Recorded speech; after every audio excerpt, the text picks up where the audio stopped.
আসসালামু আলাইকুম, welcome back to my channel. আমি অনেকদিন পর আবারও ফিরে এলাম আপনাদের মাঝে। তো একটা দারুণ খাবার নিয়ে আসলাম আপনাদের মাঝে, সেটা হচ্ছে আমিও ফার্স্ট টাইম খাবো।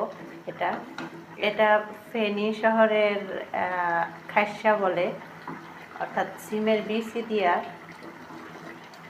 হচ্ছে যে মাছ দিয়া, আমরা ঢাকায়ের ভাষায় বলি চচ্চড়ি, ওরা বলে খাইসা।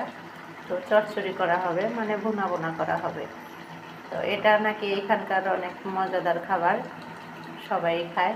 এটা আমার কাছে অত্যন্ত নতুন খাবার, আমি কখনো এভাবে রান্না করে খাইনি, ফার্স্ট টাইম খাচ্ছি। কে কে ফার্স্ট টাইম খাচ্ছেন অবশ্যই জানাবেন, লাইক, কমেন্ট এবং শেয়ার করে দিবেন। অবশ্যই কিন্তু আমার চ্যানেলটি সাবস্ক্রাইব করে দিবেন। আমি কিন্তু অনেক দিন পর আবার ফিরে এসেছি, তো আপনাদের মাঝে রেগুলার থাকার চেষ্টা করব ইনশাল্লাহ।